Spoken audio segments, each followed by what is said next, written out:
Hi, good afternoon. I'm Sarah Stolfa. I'm the CEO and Artistic Director of TILT, the Institute for the Contemporary Image, formerly known as the Philadelphia Photo Arts Center.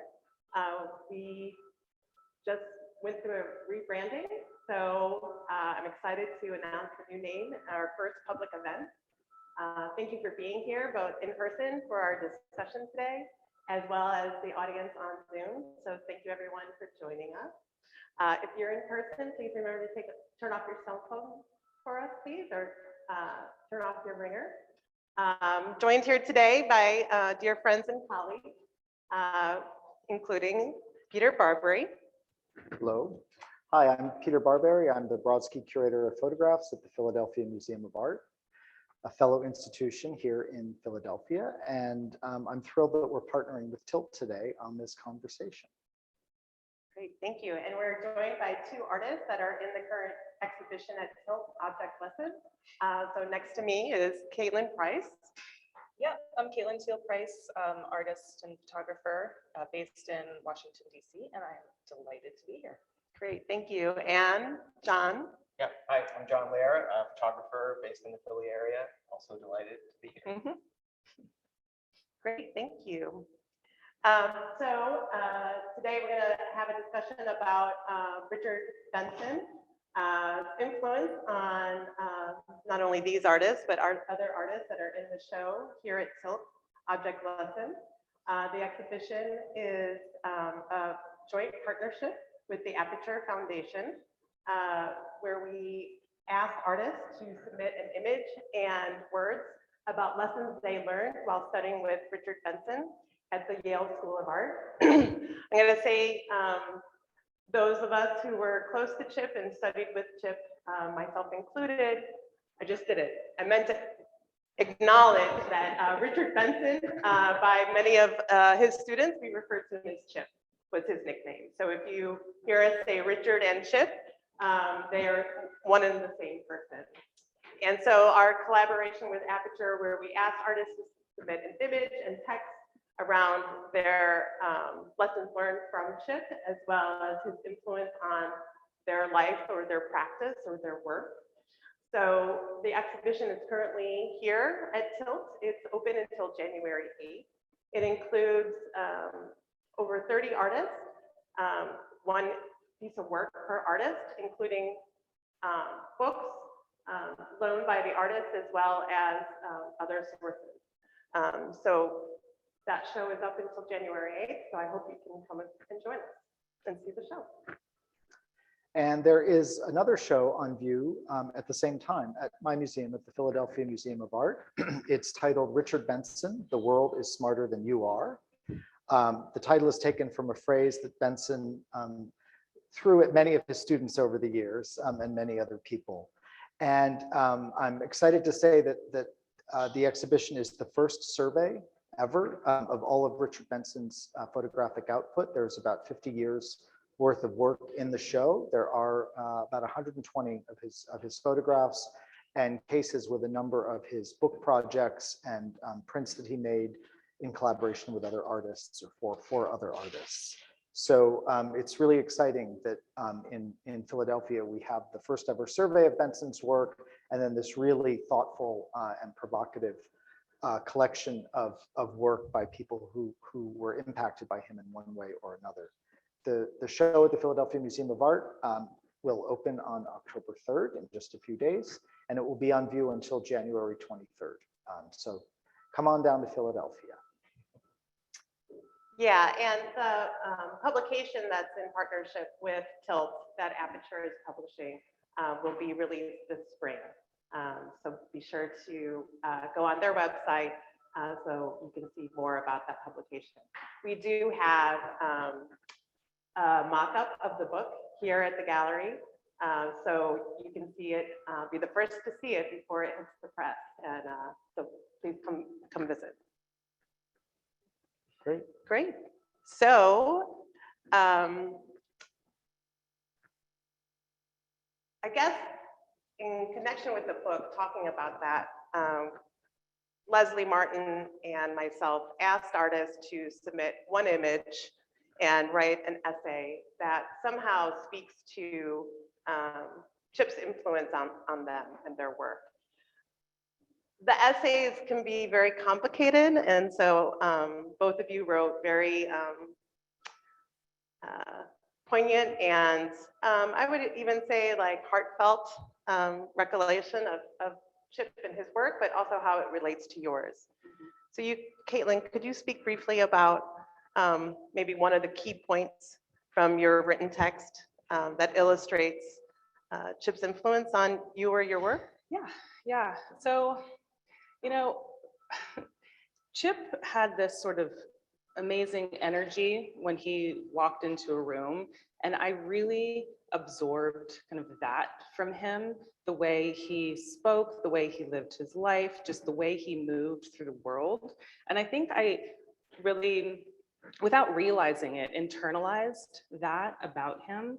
And it wasn't so much the technical things that I personally took away, which he was very good at teaching, but it was more this sort of idea of an artist and sort of living as an artist and not being afraid of yourself as an artist and in which direction you want to move. He was really supportive of that and encouraged it. And I think just having somebody so supportive in a teaching role was really impactful for me. Yeah, it's one thing. How about you? Yeah, I mean, I guess I've thought a lot about him in regards to being a teacher, because I've been doing it for a while since graduating. And I think there are times when you just meet another teacher who can kind of just reinforce something you've been thinking about a lot, but maybe didn't think was important enough, for your work. And the thing that I think we just kind of vibed on immediately was this appreciation for how things are made, and how things that are produced out in the physical world, they're a reflection of sort of the hopes and the anxieties of the people who made them. And so my picture in the show is very much about that. It's a picture that I made with him in mind, dedicated the picture to him back in 2017. Yeah, and so I think that like that kind of early lesson and understanding and appreciation for the built environment is what I took from him and still kind of think about. It's a good point for me to maybe say a little bit more about Richard himself. And we're going to enjoy questions here, but I'll just toss in that there will be time for questions from the audience at the end, and we look forward to welcoming those. So Richard was born in Providence, Rhode Island in 1943. He grew up in Newport, Rhode Island, and really spent most of his life there.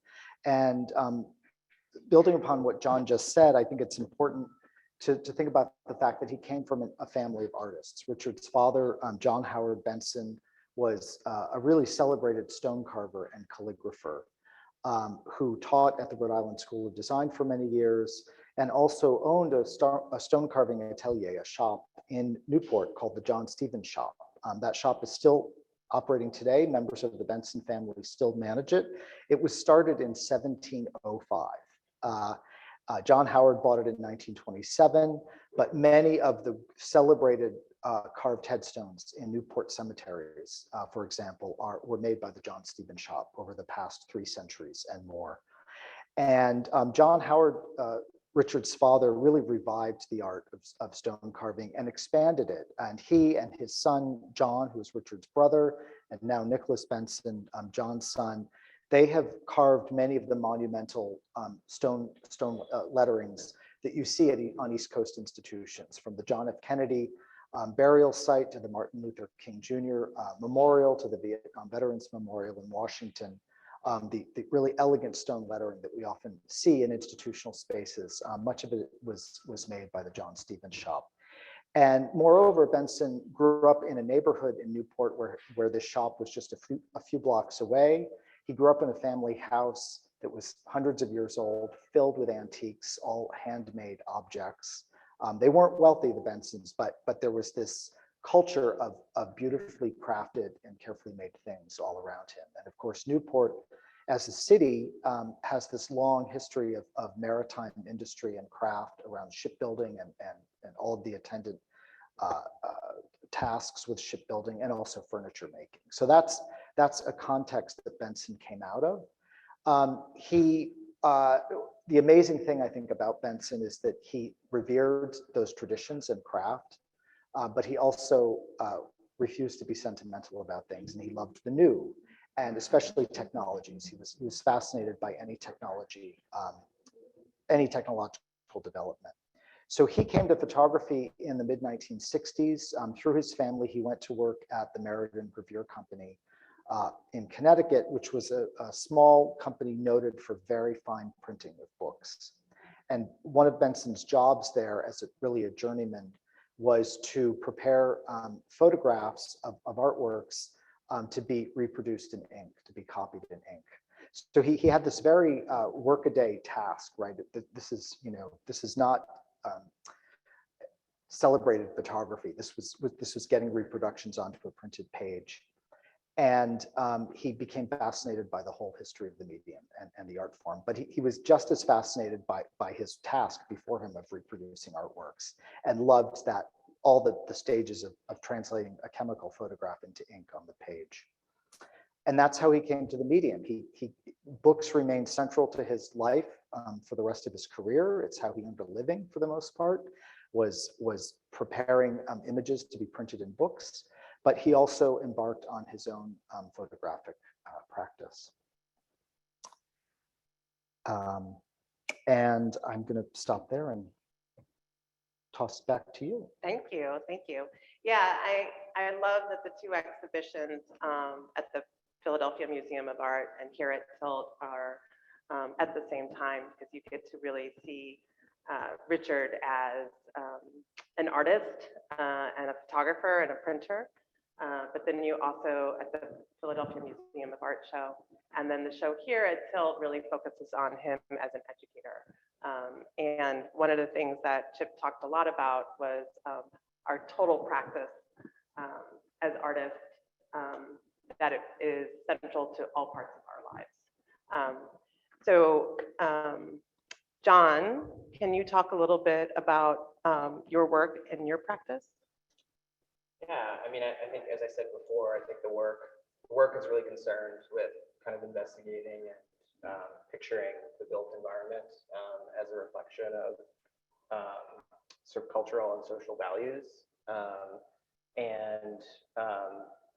I think within that, there are also questions about representation, about the materiality of the photograph, the relationship of that material, of the photographs and materials in the world.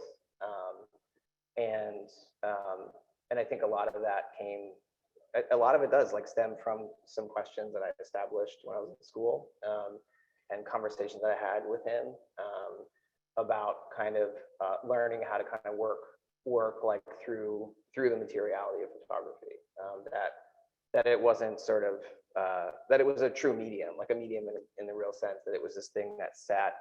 The materials were the thing that sat between you and the world, between you and your ideas, between you and what you thought you might know, and that through this process of working with the materials, you might discover things that you didn't know before, that the materials could surprise you as much as they might frustrate you. Yeah.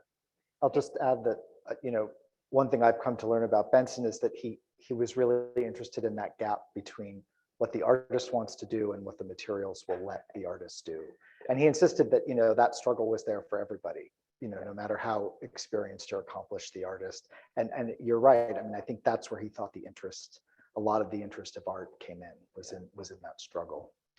Yeah, and John, I don't want to get too technical, but I do, because, unless you're here at Tilt seeing your work on the wall, can you talk a little bit about your process and your materials?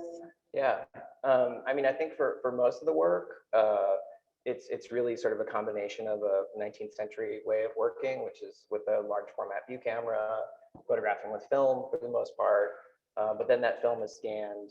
I have a file, a Photoshop file, which is then sort of heavily worked on the computer, and then outputted on an inkjet printer that's in my studio. And then depending on the projects, there's various sort of mounting and presentation techniques that are at play. But I think the goal for a lot of those technical decisions is to create sort of an object that maybe at first glance feels like it resembles the real world, but upon closer inspection, it starts to veer away from that. And so there's a real insistence in the work, which I think also is something that relates to Chip, that the photograph is not the world, it's this other thing. You know? Great, thank you. Caitlin, so Caitlin and I went to Yale. I graduated in 2008, you graduated in 2009. So I've seen your work before going to grad school, during grad school, and kind of where your work is now. Can you talk about, your practice at this moment? Yeah. And your work that you're creating, and one of the examples in the exhibition? Yeah. So my work has changed a lot from in that time period. And I think, well, so what I do now is I make drawings on top of photographs with an X-Acto blade. So I'm actually working into the print, which is maybe a no-no. It's like the exact opposite of what I was kind of taught. So what I do in these images is I photograph light that comes in through the windows of my home, and then I abstract photographs of daily life, and like I said, work into the print in these different kind of mark-making ways to create a unique image, sort of playing on photography and drawing and abstraction and the fleeting moment, kind of all bundling it up into one. And so this jump, as you can imagine, was really hard, but my life had changed, and I needed to kind of shift my practice in order to continue to be able to make work in a studio, and kind of making that leap. I actually did think of Chip and the way he wasn't afraid of a challenge, and would just kind of like, if he was interested in something, he would just go ahead and do it. It didn't really matter kind of the obstacles in his way. And I really admired that about him. So that's what I'm doing now. Okay. And can you talk about what type of prints they are? Yeah, they are inkjet prints so like a traditional print. Are you shooting film or? Well, yeah, no. So I'm not shooting film anymore. And that was a really hard shift for me. So I shot film up until I had to kind of stop shooting film, and shooting digitally changed kind of my love of the medium a little. It just shifted it. And I was really sad to lose this process. And so I needed to find a way to reintroduce process into my work. And I couldn't completely disregard photography. Like, that's what I grew up in. That's what I know. So I had to kind of figure out a way to meld the two. Does that answer the question? Yeah, totally. Okay, Thank you. Thank you. I guess it's interesting because both of you, your work is so different, the two of you. But in some ways, I think that the way you think about materiality and your engagement with the world is similar. Is that something that you think you gleaned from working with Chip? I mean, yeah, I think kind of like I said at the beginning, this way of living as an artist in the world, I think I gathered from him. And can you leave the question a little bit more?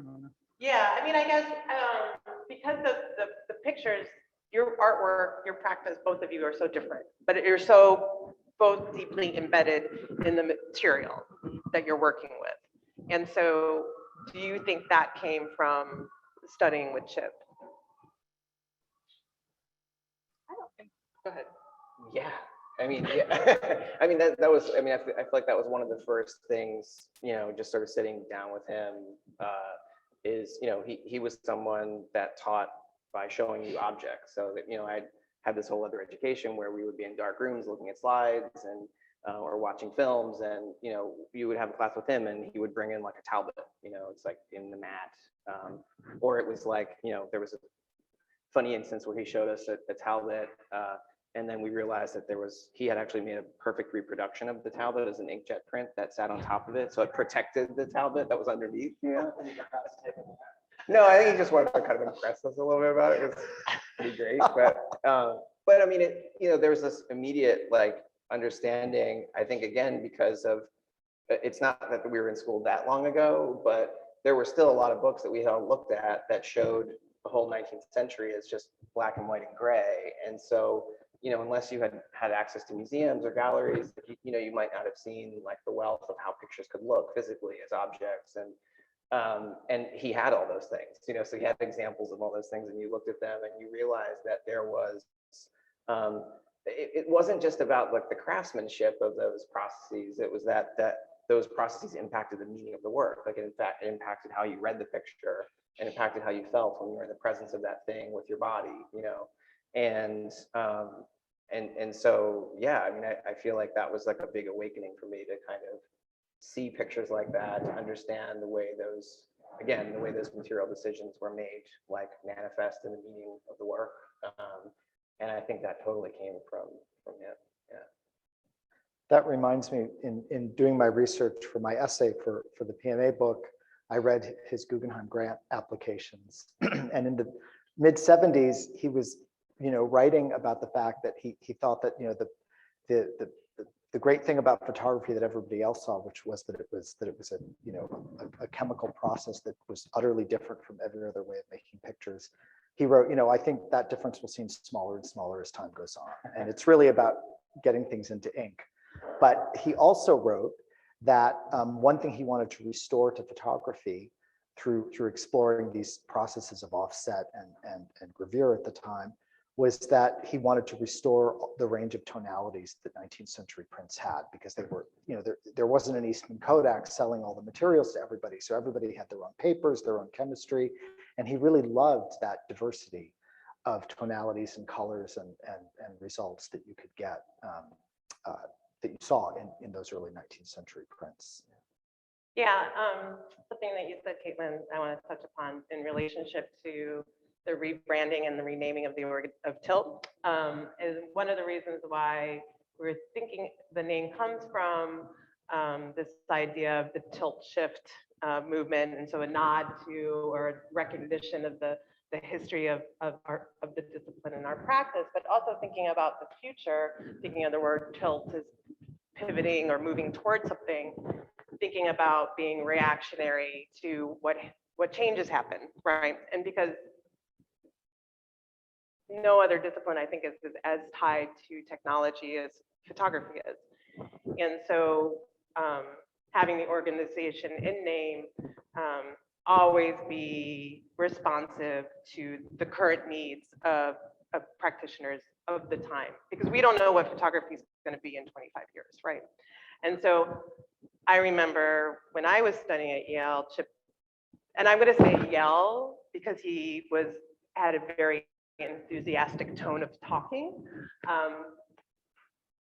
at us for still shooting film.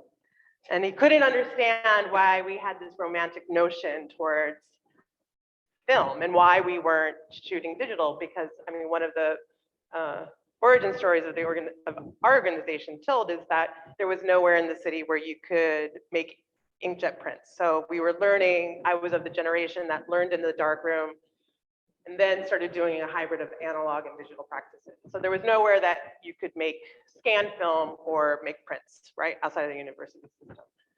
So it was interesting when you were talking about when you made the switch to digital, that you felt like you lost something. Yes, in a major way. Yeah. Because I didn't fall in love with photography as for the technology of it at all. I fell in love with it because it was a way to get me into the world and interact with the world and understand the world.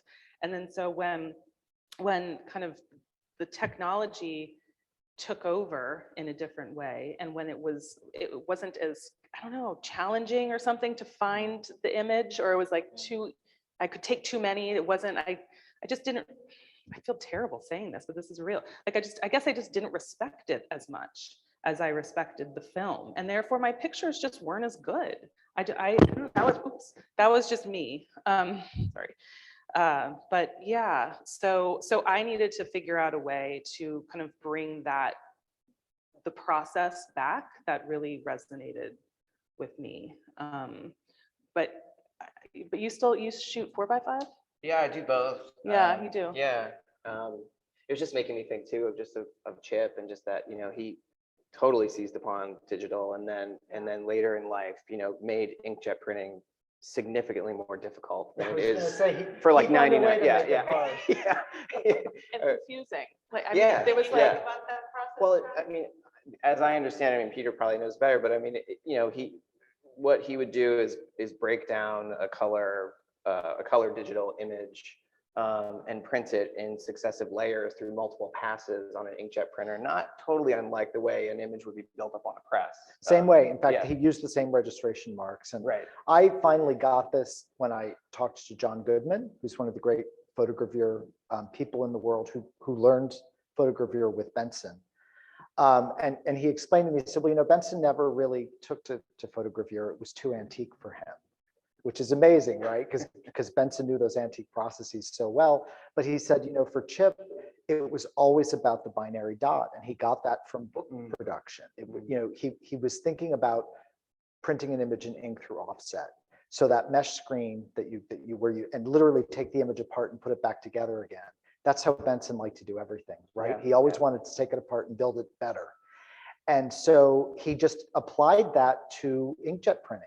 And I mean, I couldn't tell you technically exactly how he did everything, but the inkjet prints have the same registration marks that the offset prints do. And he would run them through the printer a bunch of times. Now, somewhere he wrote that he settled on 3 times as the best for his color images, but it allowed him to sort of tinker with it at every stage. and it seems like he put the process back into it. I mean, it Yeah. could have been so easy, you just push print and then it comes out and like Yeah. you don't have to worry about it. But he really kind of Yeah. went into it and got it. Yeah.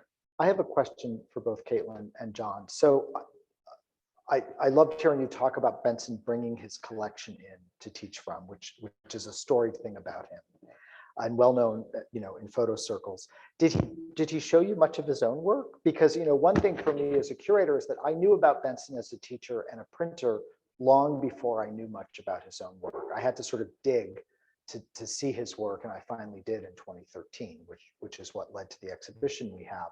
But how did his own photographs fit into this pedagogy? He didn't Yeah. really. It's funny you say that because I feel like the one image that I know of his is that green boat, because I think he was printing that the entire year.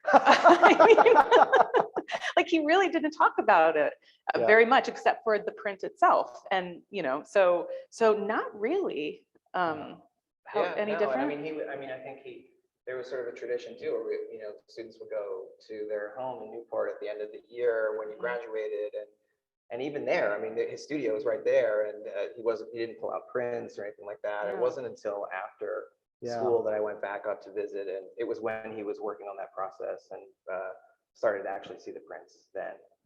But yeah, I don't remember him showing us his work. No, but he definitely talked a lot about his clocks. I've been Right. being very struck by his kind of obsession with building clocks. Well, so clocks, according to Barbara Benson, Richard's wife, the clocks came a little bit later. And Okay. when I started this project, everybody was telling me, you've got to put one of the clocks in, you've got to have Chip's clocks, they're amazing.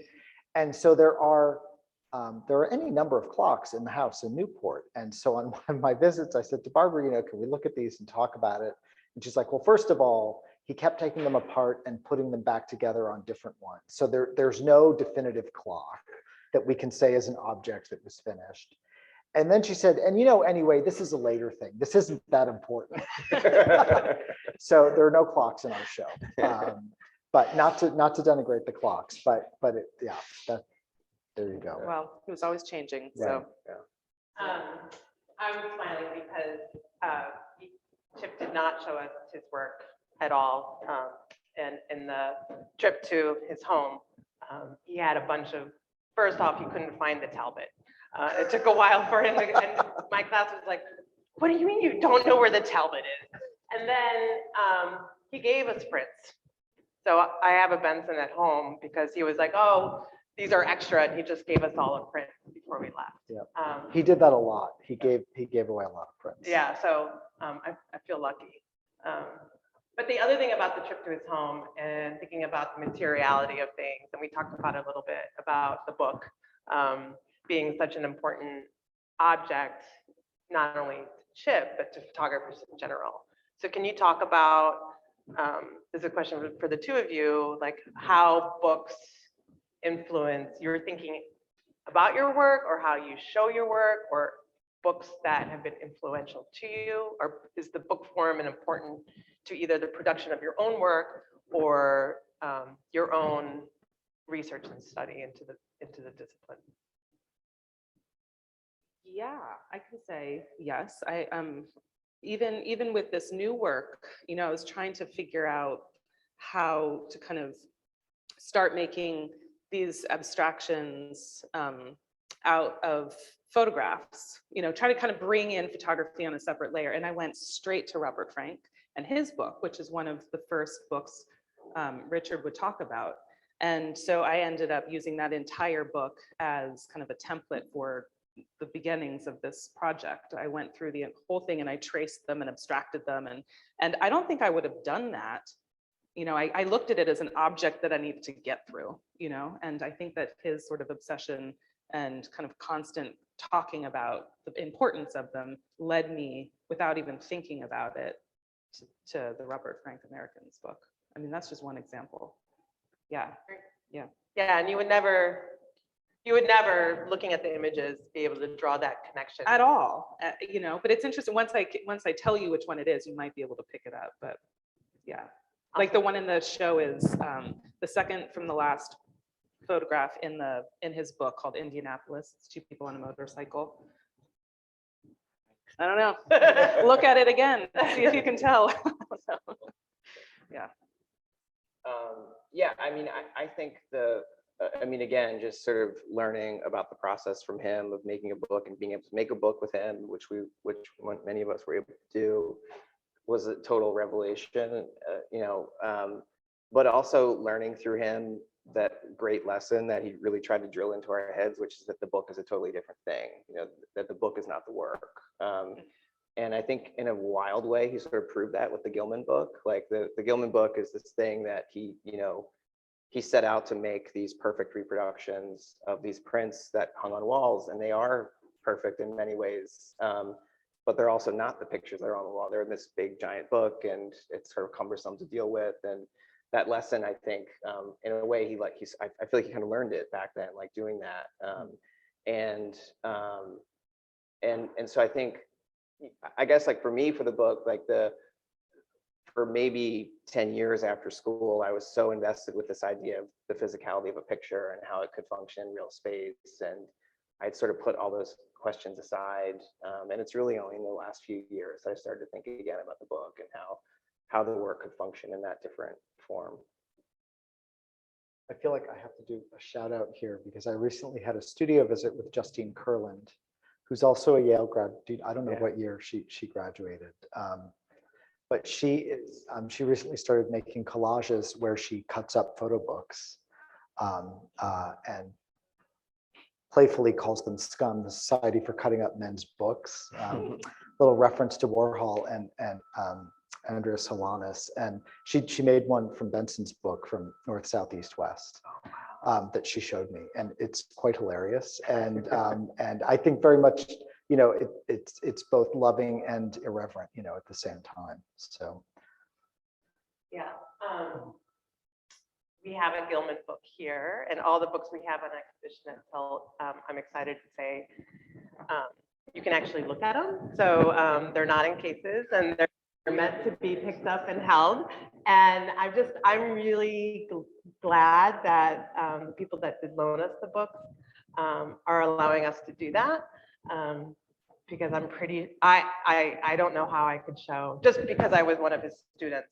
And the first day of class with Chip, he would throw down, like literally throw the book down onto the table, the first press of the Americans and Cartier-Bresson's The Disciples Moment, and the books were falling apart because he felt like the books are made to be held and to be looked through. So I'm excited that we have a Gilman book here that people can look at. So I'm trying to entice people to come to the exhibition, because seeing a book online versus being able to sit down, or with the Gilman book, it's so large, stand and like sit with a book is a very different experience. I'll tell a story. The first time I went to Newport and visited Chip, it was to talk to him about Paul Strand, who was an earlier artist that he had worked with. And we have a lot of prints that he made from Strand's negatives that are in the museum's collection. And we were talking about them and he said, well, you know, I have a lot more. I mean, some of them aren't finished. And he went and got this, like a shoebox filled with all of these curling prints, and he just dumped them out on the table. And we're looking at them and he said, you know, I don't need these. I'm going to give them to you for the museum. And I said, okay, you know, I said, I'm not quite sure how I'll deal with it. And he said, well, I'll tell you what, you cannot accession them. You cannot make them artworks.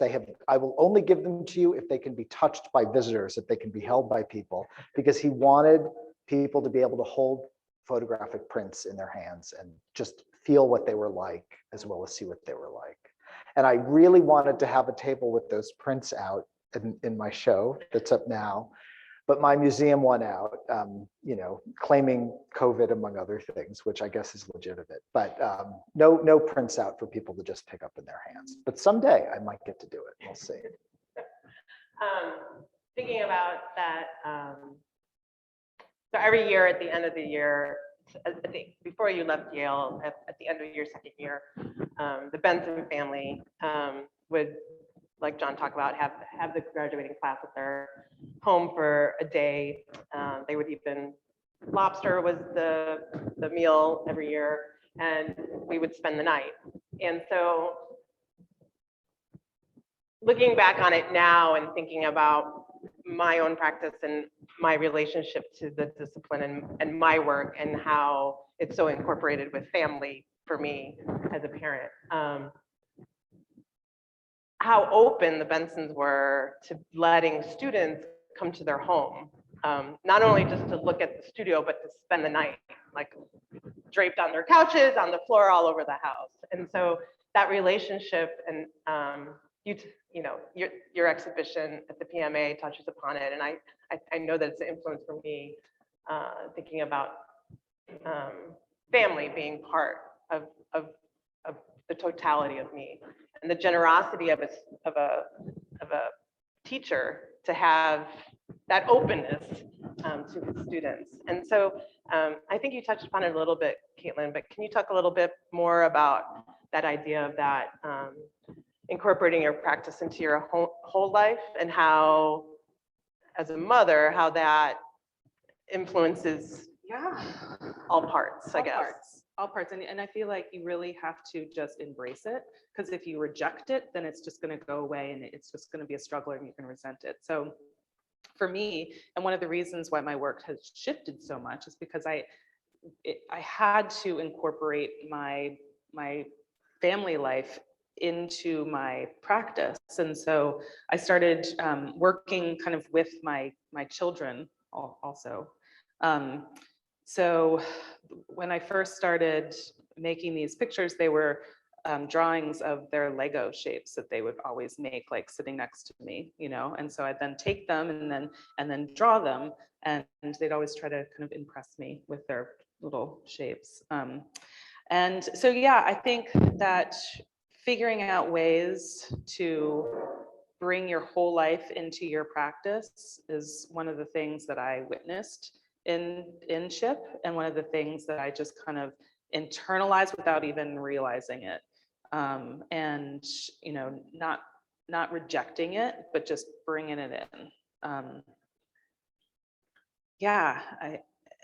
it changed it. Like, I mean, life's a real thing, and as an artist, and to be an artist is a hard thing. And so I think being accepting of your life as a human and being willing to, you know, sacrifice some things to continue to be an artist and challenge yourself to continue to be an artist is the only way to be an artist. I mean, and I think, you know, Chip didn't say that, or, you know, he just lived it. And to be around him, I'm one of those types of people who absorb things, and I absorbed that from him. And his generosity was just, you know, boundless. His openness and his way of kind of meeting you where you were. So, yeah. No, I think that was like one of the great lessons was that it's not a career, it's a life. Mhm. Um, and and I remember him telling us the last meeting we had, we all sat down and he's just going around asking us what we're all going to do now that school's over. And he, said I spent the majority of my life with the printer. I would make my pictures on the weekends or in the mornings, and just having that realization. I mean, it sounds really obvious, but to see someone that you admire so much kind of acknowledge it and not really talk about it as something that was a problem, that it was that it actually made his life and his work richer, was really inspiring. And I feel like it's one of the reasons that I had no hesitation of like having a bigger life beyond my work and having a family and understanding how important all that is. Yeah. One of my favorite aspects of Chip's photography is his portraits, and a lot of them are of his family members, and I just, they're so complex. I could stare at them for hours, and I was saying to somebody last night, my only regret about Chip's work is that there aren't more of them, because he never made portraiture central to the work, although his own life is everywhere in every picture. But this reminds me of that I just think his portraits are extraordinary, and I think we have 5 portraits of Barbara in the exhibition, and it's really powerful to look at them all with each other in mind. Yeah, I think that's one of the interesting things about the exhibition here at Teal, that so many of the artists, even if they, there's just a huge range of practice, right? Playing with materials, there's portraiture, there's figurative work, there's landscape work, there's composite work, there's unique prints. And so that kind of, it's just interesting that such a range of diversity of practice were all influenced by this one person. And so being a graduate of the program, you hear a lot, you get like, oh yeah, the Yale look. And so it's like, artists that are coming out of there. But I think that's one of the great things about the exhibition here is there is no look, because everyone was touched in such different ways. But there's a lot of threads that go through the show.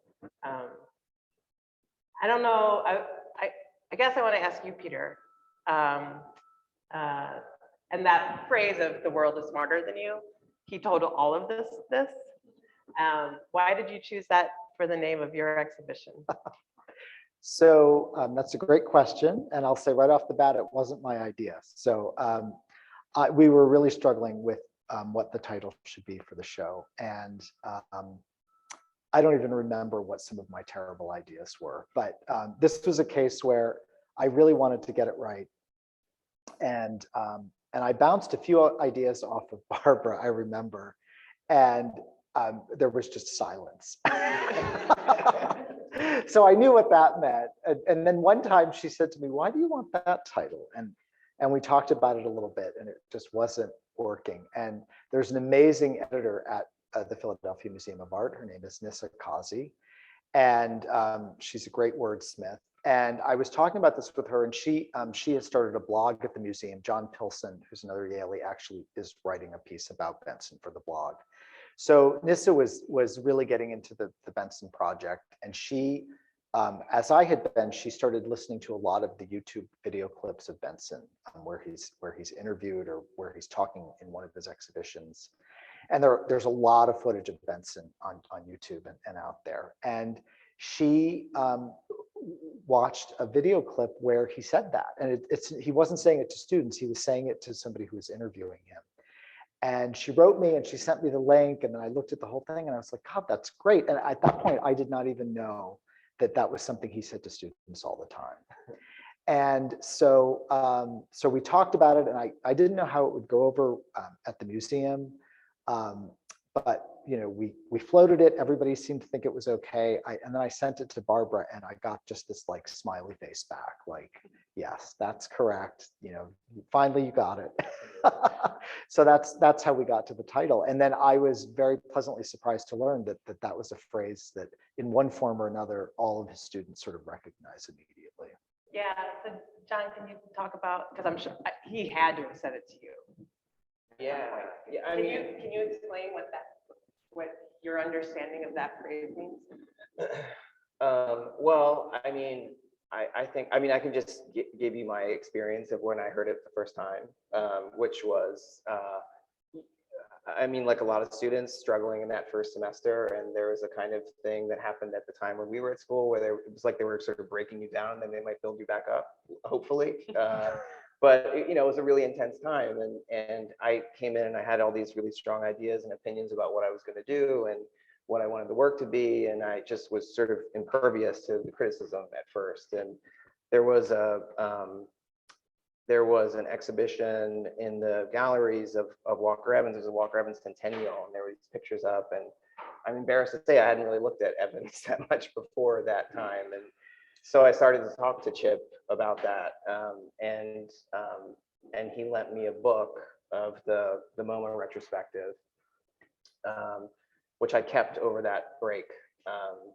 And I feel like that, you know, those conversations were his way of beginning to kind of suggest that that was something that was kind of bubbling up in the work, but that if I would sort of let go and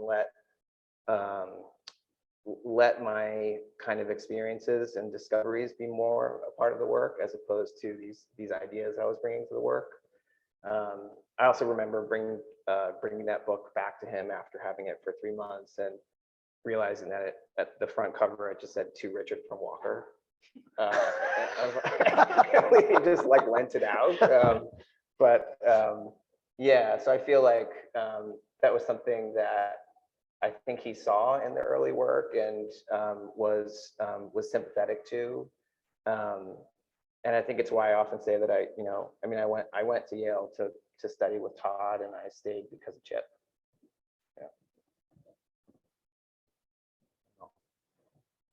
Yeah, it's funny. I don't want to tell stories, but I remember when I went to Yale for my interview, part of the application process, and I remember I was so nervous because I mean, I didn't know how I even ended up at that point, let alone I didn't know why I would even try to get it. So I'm sitting outside the crit area, which at the time that we went to school, the School of Art, the photography department was in the basement of a what was the building? It was a community center. Yeah, it was a community center. And so there was we were in the basement, and where we would have our crits was in what was the old pool. So we would call it the pool. And it was not, I mean, it was like you would descend down into the pool to have your critique where you felt like you were drowning most of the time. Anyway, so I remember sitting outside and Chip came running past me, and I was so nervous, and I had this giant wooden portfolio with my prints in it, and I like bought like this really expensive portfolio because I was like, I gotta like present well, you know. And he came rushing by and he was like, "Good luck, just be yourself." And I was like, okay. So I go down and into the pool and have my interview, and I just remember I just looked at Chip the whole time. I felt I just was talking to Chip, and I didn't even understand who he was, but his generosity and kindness, he's probably the reason why I got into Yale, because he kept me so relaxed as I could be during that time. But so just thinking about his generosity of spirit.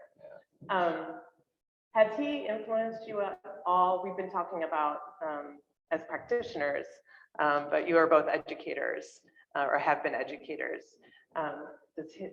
Is there any influence in him and how you teach?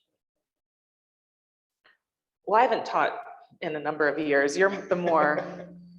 Yeah, I mean, I think it's funny that there's the saying for the title of the book, and then what you were saying before about this idea of a look to the work that was coming out of the program. And I think it can lead people to think that he was dogmatic, but I think he was so far from that. I think he was very strong in his own convictions about his own work and what he wanted to do and what the kind of problems and potentials were in his own work. But he was so open to all these other ways that people might come to photography or anything else. I mean, he was also engaged with students all across the school. And I feel like that's a real thing that I've tried to bring to my teaching. And also, I think you mentioned last night in your introduction about him, just how curious he was. And the longer I'm doing this, the more I realize it's just that curiosity is so central to being a teacher, is that I've got to bring my curiosity to the students' work and try to engage with it on their level, and not bring as much of my own baggage or expectations to that work. And I feel like he totally exemplified that in the way he taught, and also just the way we saw him kind of interacting with other people, with other artists, with other colleagues. So I feel like that's something I've really brought to the teaching. And what are the things that, if you look at the arc of Chip's interest and curiosity, we were talking about the clocks, that it wasn't just about, a lot of it was, he believed in you learn something by doing, right? Not by reading, but by actually doing the thing. And that curiosity. Does that influence how you, because we talked about being an artist is a life, right? Yeah. It's not a 10-year period, right? And so can you talk about how curiosity or inventiveness influences you in your practice? Even if it's not right now, but if you can see like the arc of your own work and how it's changed, do you still, do you think that curiosity and exploration is central to you? Yeah, I mean, I think it needs to be. And I think for me, my work is constantly kind of shifting and changing and exploring whatever I'm curious about at the moment. And I don't feel afraid of that at all. Yeah. Yeah, and I mean, I just think like learning from failure, and then what, the sort of unintended consequences that happen when you're working through a process is like so important. And I think it's not just about how that manifests itself in the work. It's about again about the way that it primes you to be sensitive to other kinds of things that you encounter in the world. So it's like if you understand something about someone trying their best and not cutting, not living up to those expectations, I think that sensitizes you to be able to respond to that kind of thing in the world. So I think that's this other thing too about the kind of technical stuff that he might talk about, is that it's not always just about the work or always about a kind of means to an end. It's about sort of like understanding something through trial and error, and that understanding goes way beyond your work, and it goes beyond a kind of technical proficiency. Yeah, just thinking about that and thinking about my own work and my own practice and the shifts and things. But mostly just thinking about that phrase for me, the world is smarter than you. Thinking about how, at least for me, when I get stuck, I get too into my head, that I actually end up stopping myself. So it's always, for me, it's always been going back into the world in some capacity, even if I have no idea what the outcome will be. Yeah. That just curiosity about the world gets me going again. So I think it's really interesting, especially in relationship to your work, Caitlin, because you're not, like, your pictures themselves are not representations of the world. That's right. Yeah, and figuring out how to make work the way I currently do was a complete experimentation, and completely just followed a curiosity of what would happen if, and yeah. So what would happen in 6 sessions with Chip? And I guess at Yale, it's not like you're in a session with one professor, right? When you were in the pool, they were all there. Okay. I'm not kidding. Yeah, no, I believe you. No, because the way that the prints are set up is that critics are in a row at a table and Not looking at your work. not looking at your work. The work is behind them on the wall. And the artist who's being critiqued sits in the middle of the pool, and all the rest of the students sit behind them. So it Delightful. it literally was Not a fun. trial. Chip at the point when I was there wasn't doing critiques. So I don't know if you have a different experience. No, he wasn't. I think I had him the last Oh, year because he was teaching. dean at that point when No, he he just wasn't. he wasn't doing, He probably wasn't didn't doing like critiques them. anymore. I mean, Caitlin and I were some of the last classes to have Chip as Sure. a teacher. So Well, I was wondering how he would grapple with things like abstraction when it came in, because although he was very opinionated about a lot of things, I mean, the flip side of that is that he was also just so open-minded, and maybe supportive is the wrong word, but just open to what other people were going to bring in, right? Which you've all been speaking to. So I've been trying to imagine what it would be like to, bring in your really strong abstract work to, Well, I think he had a really good barometer for bullshit, and I think, if you brought some, I mean, the way that I would show him work was, I swear, I wasn't a cuss. The way that I would show him work was I went to his office. So, and he was really open about that. The door was always open in his office, and you could just kind of rush through and meet with him if he had time. And he would also tell you if he didn't have time, he would just push you back out. But I think the thing that he would recognize was whether you were onto something that felt like it was yours. And he just had a great way of recognizing that, and then trying to encourage whatever it was that you were doing. And I think that, I can think of many, colleagues who were making work that you wouldn't identify as his kind of way of working at all, who he got really excited about. And it's almost like through your work, you might prove why that way of working is really central and why it's really important. And then he would find it really interesting. And that's when he would get curious about it, and he would be like, oh, isn't that interesting? Yeah, he made a point of meeting you where you were. Yeah, And asking you the questions to help you get to where you wanted to be. Yeah. And I think abstraction was probably maybe trickier for him, Yeah. a little more curious for Yeah. him, but I don't think and I wasn't doing this, but I think that he would have worked to get there with you. Yeah.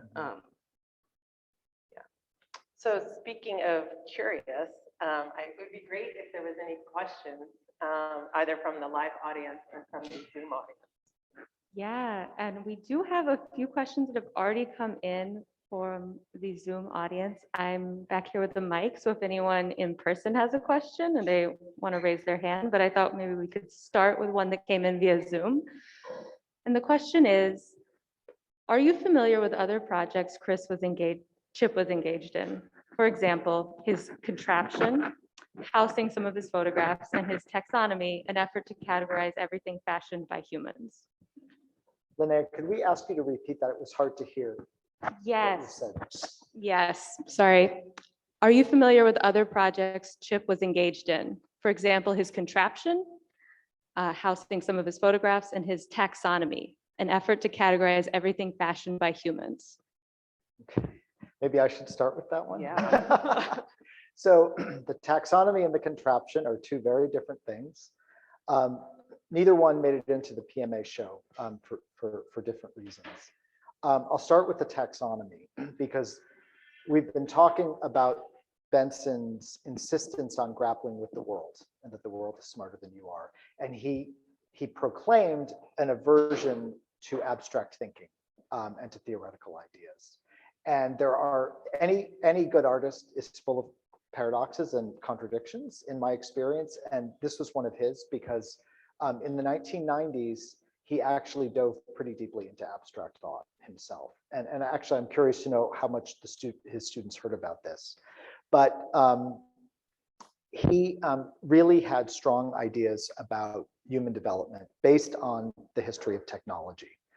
For Benson, technology started with the elements, with water and rock, and it could go almost anywhere. But technology ultimately became anything that was used as a tool, right?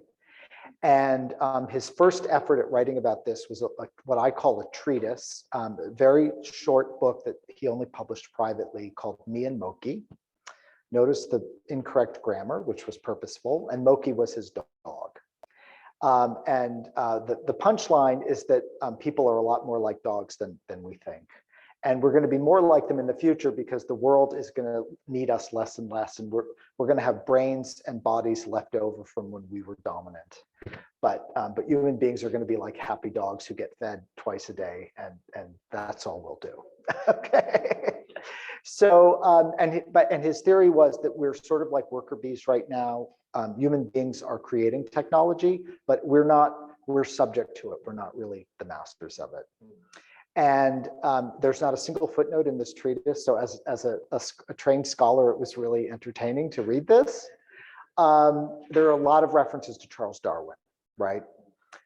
Me and Moki led to tool tax. So Chip decided that what the world really needed was not his treatise, but a taxonomy of tools, but a taxonomy of every tool that's ever existed in the history of the world.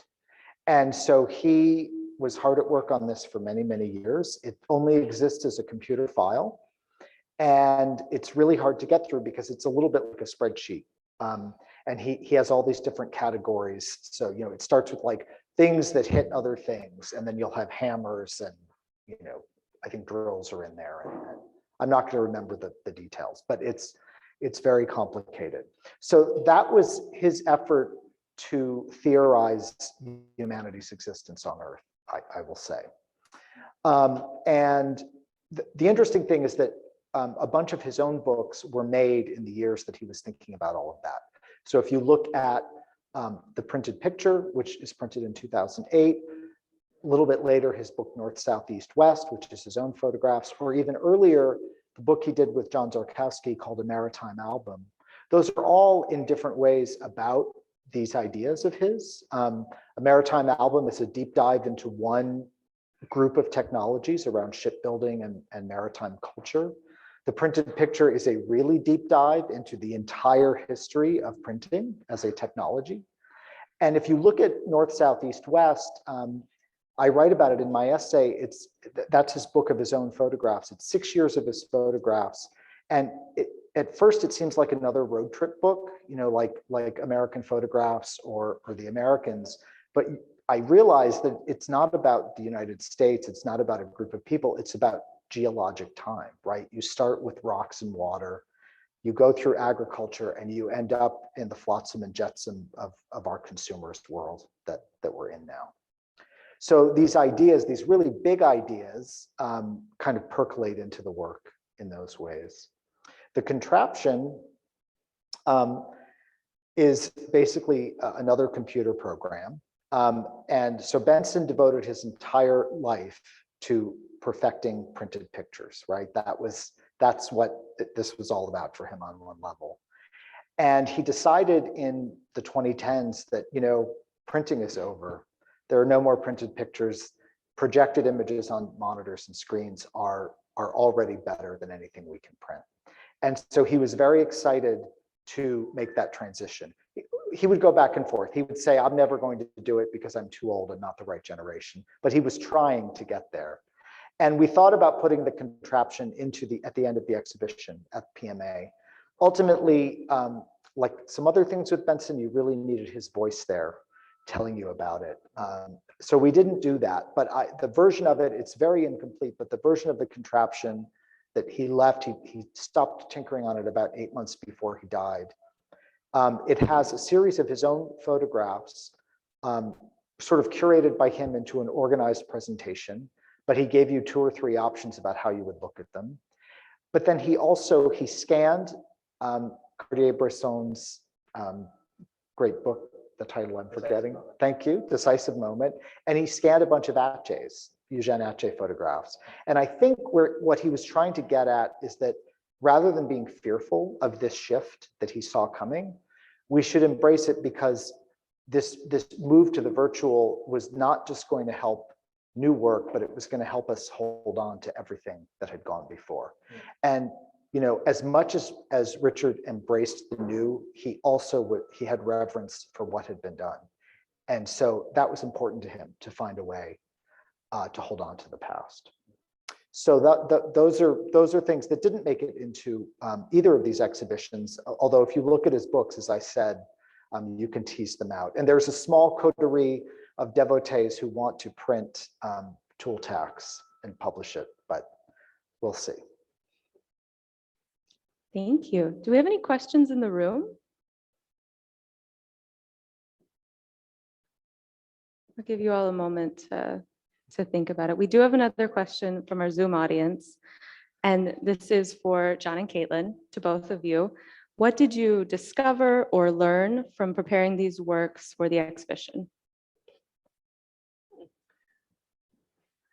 Well, I didn't prepare my pieces in the exhibition specifically for the exhibition, but it is one of the first drawings that I made from the Americans book, and of an abstraction of a photograph in the real. And I guess what I learned was how an image can be transformed and how marks can be made into things, and how I can create an object out of nothing in a different way than just creating a picture. That's what I learned from my work. I mean, I think my experience with a picture that's in the show is pretty singular for me, because I've never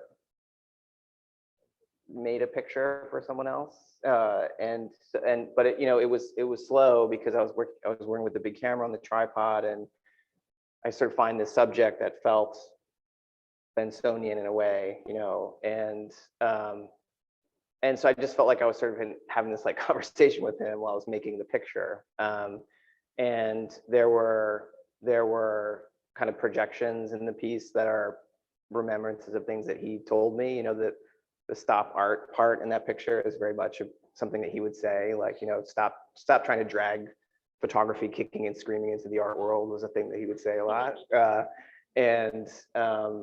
But also the fact that they were advertising books, which is the thing that was so important to him.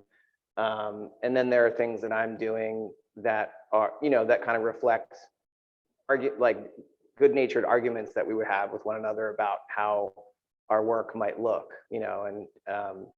and so in a lot of ways I'm kind of breaking some of the rules that he established for his own work and the way that picture is made, and trying to kind of navigate my own path. So it feels, whether or not anyone else sees this, for me it feels like this embodiment of a kind of conversation that I was having with him while I was in the presence of this thing in the world.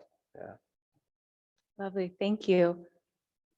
We do have another question from the Zoom audience, but if anyone in the room just wants to raise their hand, I'm happy to bring a mic over to you. The question is, in what ways did Benson feel the digital image is better or superior to the printed image? You could, John. I mean, I can just start by saying that when you're talking about the color digital image, the thing that he was so amazed by, and rightly so, was just how good it was kind of out of the gate.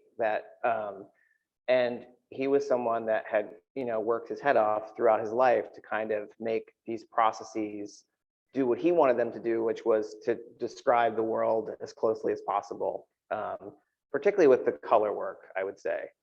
And he had lived through the years of color photography, of color chemical photography, which some of us also lived through, and it was remarkably bad. Like, it was very difficult to make a color darkroom print that looked like the world. And even when you did, it wasn't going to last very long. So this invention came along that, just in its nature, just solved a lot of those problems. And it also opened up a way to work faster, which was something that he liked to work quickly. So I mean, I feel like I had a little bit of a front row seat to that because he was really engaged with that when we were at school. And I think that's a big thing that attracted him to it. The screen part, I can't really speak to that much. I didn't really talk to him about that. I mean, on a certain level, he was a techie, you know, and he was just always excited by new technologies and the possibilities they brought. And I think it was that basic and simple for him. I'm also reminded, however, of something Anmi Lee wrote in her essay for our catalog, which is where he prompted students to try to remember what the light looks like and felt like, you know, when, you know, days or weeks or months or years later, when you're printing a picture from a negative. You know, what is your memory of the light when you made this picture? And I find that so powerful that he was prompting people to work with memory in that way, because that's very subjective, right? And that you wouldn't immediately put the term subjective with Richard Benson, but he clearly had room for that in work as well, at least maybe in earlier work. Thank you all so much. Those are all the questions we have. So again, anyone in the room is very welcome to join in at any point. There are even people in the room who knew Benson better than any of us did. So anyone who wants to opine or tell us we're wrong, Benson would get up and tell us we were dead wrong about something. We would have lasted 5 minutes. Pushed out. I saw this video where he and Lee Friedlander were in a panel together, and Richard just kept thinking of things that he had to talk about and mention, and Friedlander, you know, very lovingly, but finally just lost patience and was like, "I'll just take my mic off, you know, like, why don't you just talk and the rest of us will, you know."